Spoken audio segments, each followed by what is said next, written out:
was torn for us. The veil was torn for us.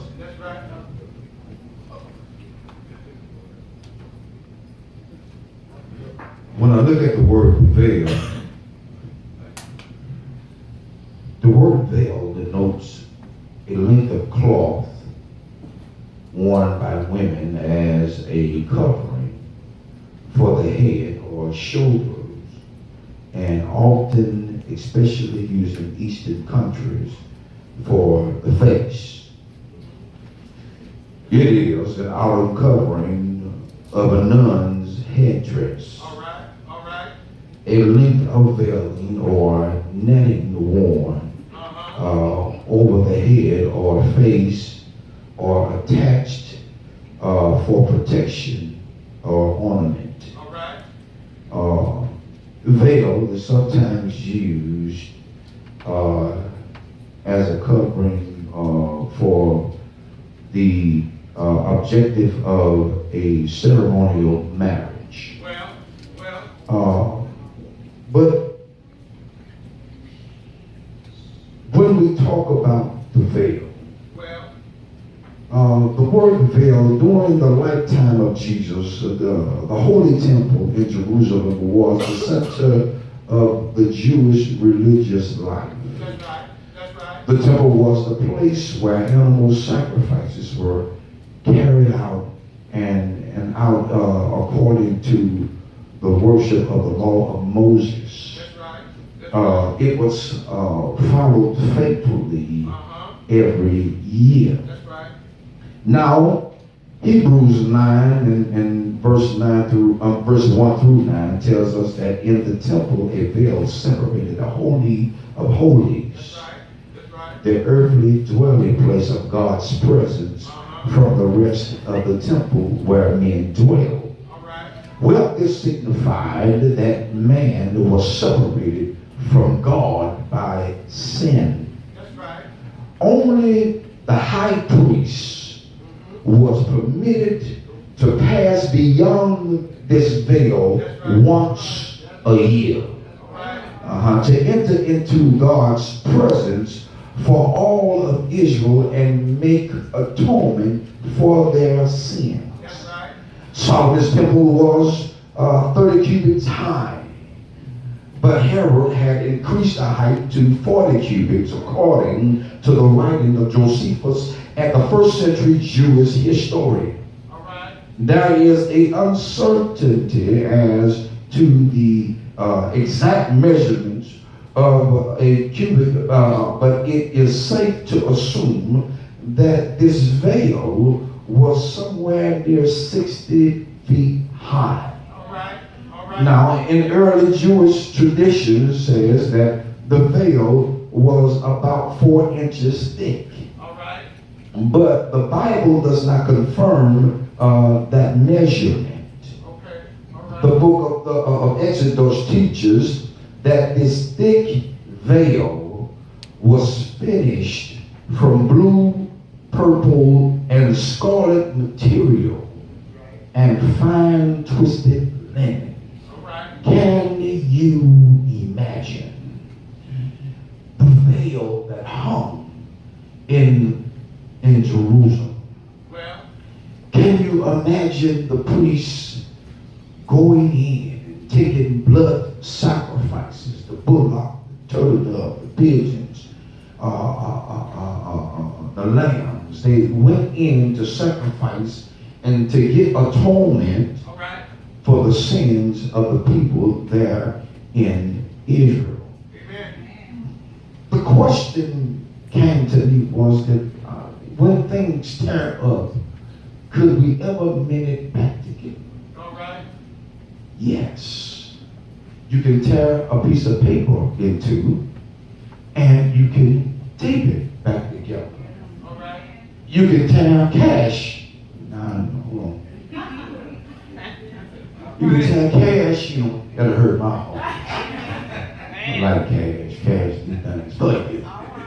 But you can tear cash, but then you can tape it back together. go as far as to say that you can tear a broken heart in two, but yet, at some point in your life, it can be mended back together.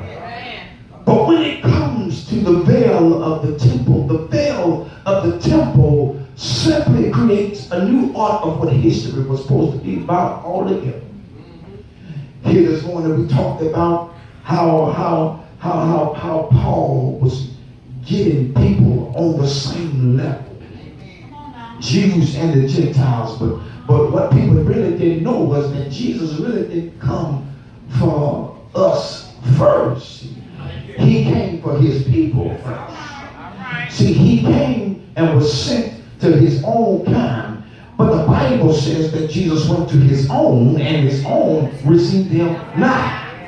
So when they didn't receive him, it was clear that the picture was much bigger than where Jesus was sent to in the first beginning. So when the blood sacrifice became official, and when Jesus went through all the heartache of Herod the king, when he went through the judgment hall, when he went through being talked about, being lied on, being ridiculed. Matter of fact, they had a sign on the top of the doorpost of the top of his cross titled him as Jesus the King of the Jews. They jeered him, they mocked him, yet did not understand who he was, what he was all about, even after he told them what he came to do. The Bible says he came to seek and to save those which were lost. They didn't understand that. But the significant sign that Jesus came to do his work and he finished it was that the veil was split in two. And when the veil was split in two, beloved, I come to let you know today that you don't have to hold on to excess baggage. Why? Because the veil was rent for you. You don't have to hold on to secret sins that have held you down. Why? Because the veil was torn for you. You don't have to worry about yesterday's mess in today's process. Why? Because the veil was torn for you. Just shake your neighbors and tell them, say, the veil was torn for you. It was torn for you. It was torn for you. I know sometimes, you know, the interesting thing about life is I come to find out that people always can remember what you did. It's mighty funny. It's mighty funny. They can remember the person that you dated or slept with outside of when you were in marriage. Then you have some that caught you sneaking a little liquor in your back pocket. Now, even though and I know in secrecy we do get drunk a little bit, but hey, but when I know something about you, I can blackmail you to do a thing I want you to do. But when God made the difference by sending his son Jesus on the cross of Calvary to die by our sins, he took our place.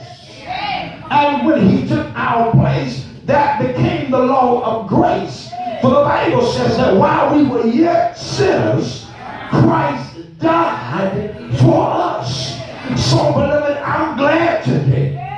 I'm glad and I'm elated and I'm excited because of what Jesus did at the cross of Calvary. He shed his blood for my sins and yours.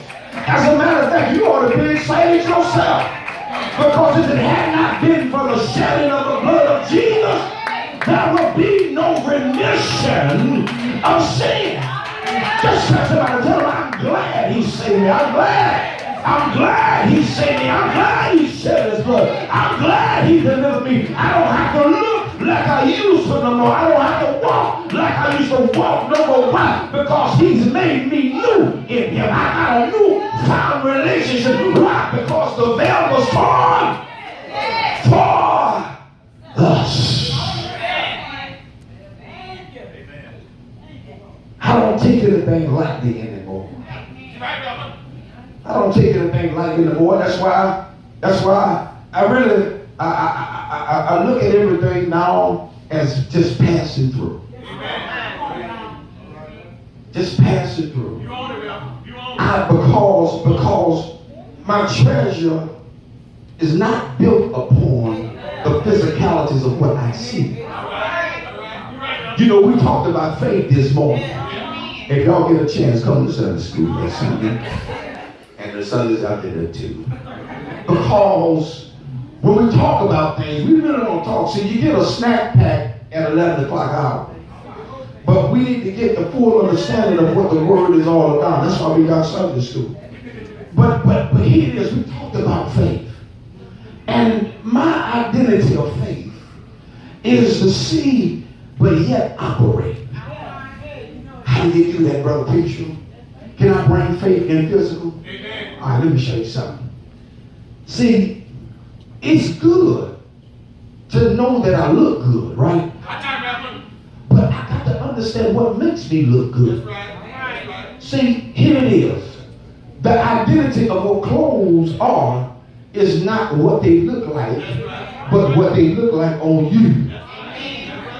See, if you see yourself in something, you're going to go and purchase that something that you see yourself in. Let me bring it a little closer. If I'm going to go buy a car and I want a car, and the car is high dollar, high price, and I know I can't afford that car, my faith says that I'm going to work toward getting that car. How is another preacher? Well, first of all, I'm going to have some cash. Because if you don't have money to put down on the car, well, you can't get no car. And then on top of that, you got to have some good credit. So if you don't have no good credit, you won't get the car you really want. You won't get the car they want you to get.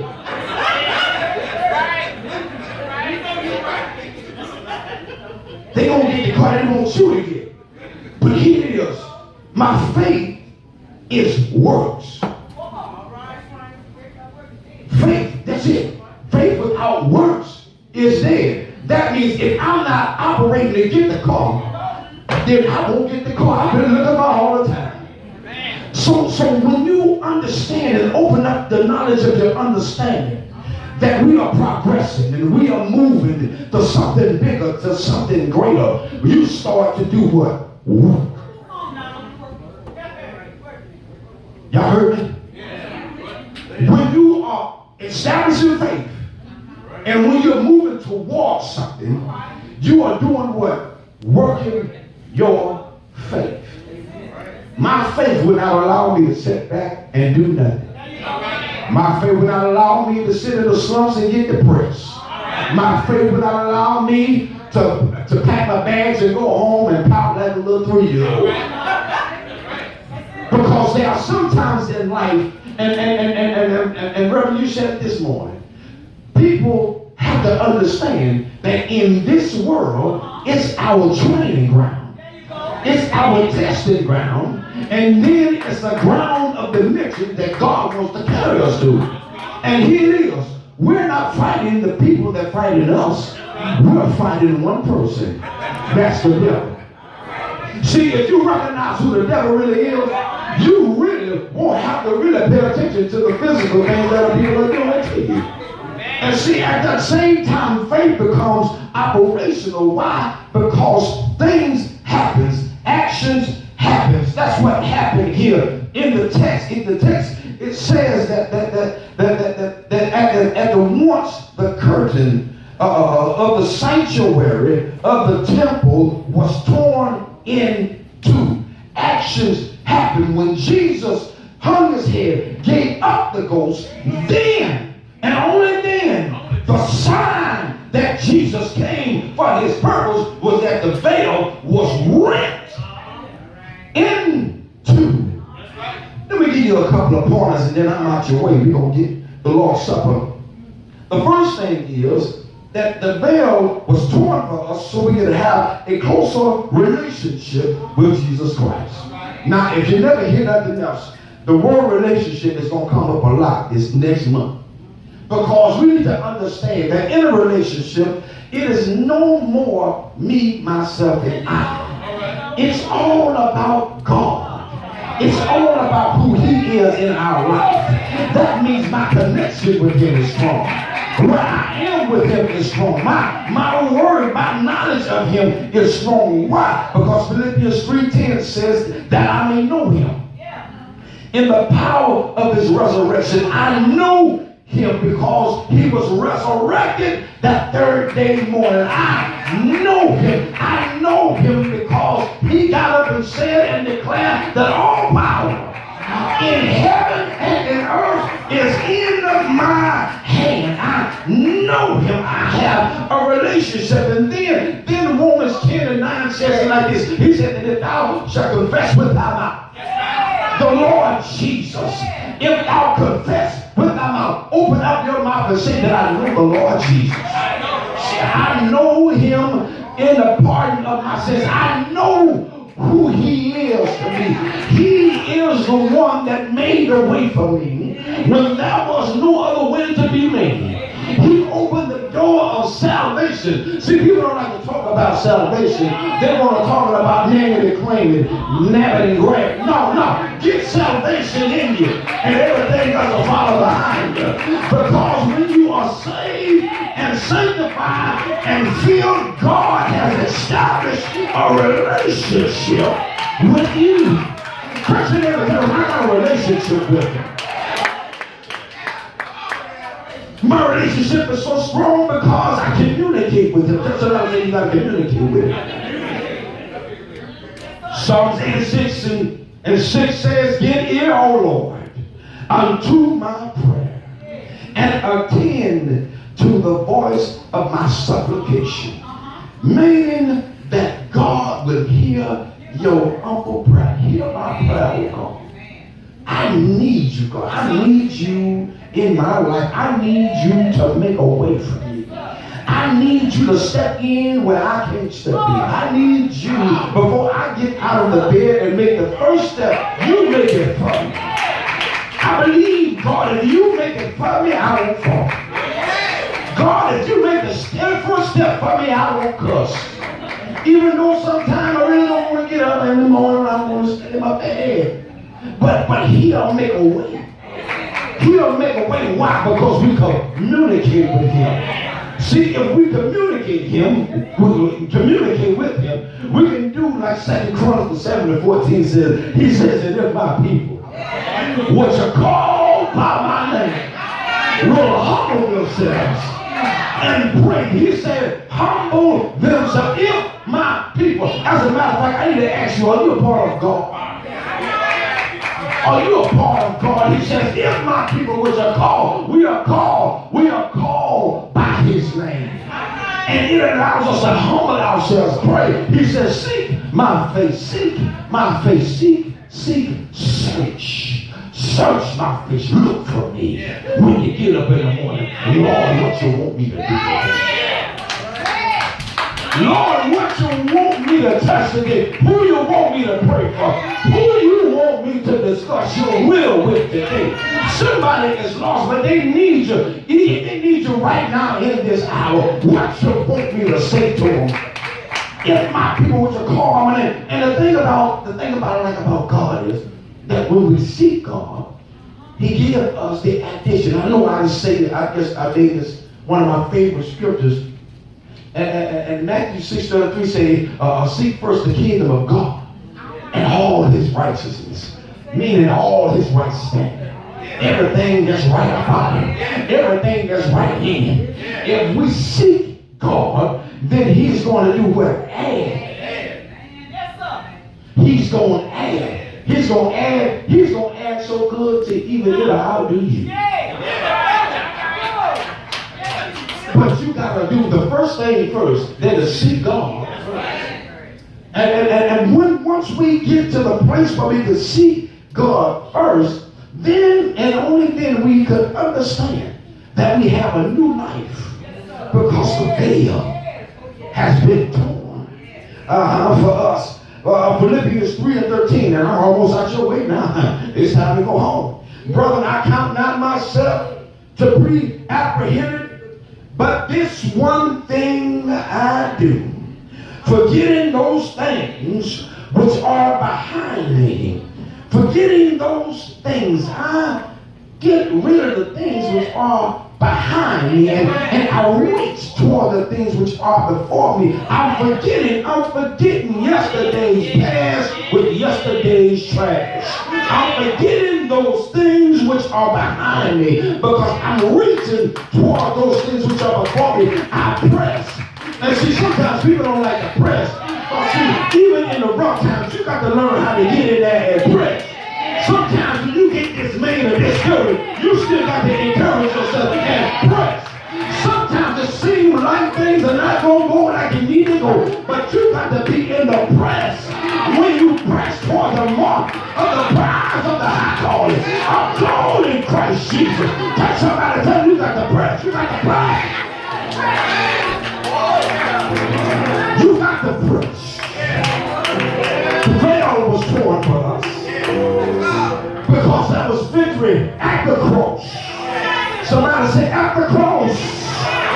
At the cross. Where I first saw the light and the burdens of my heart was rolled away. It was done by faith. I received my sight and I've been happy. I said, I've been happy. I've been happy ever since that day. Jesus went to Calvary to die for you and I. And one day, he died on the cross. And I know it was the blood that's for me. They hung him high. They stretched him wide. 3 days later, 3 days later, 3 days later, he got up with all power, all power, all power, power. It's in his hand. The veil, it was broken. No matter the situation in your life, declare that the veil is broken, split into torn for us. Listen, that anyone out of the ark of safety, and you want to come to Christ,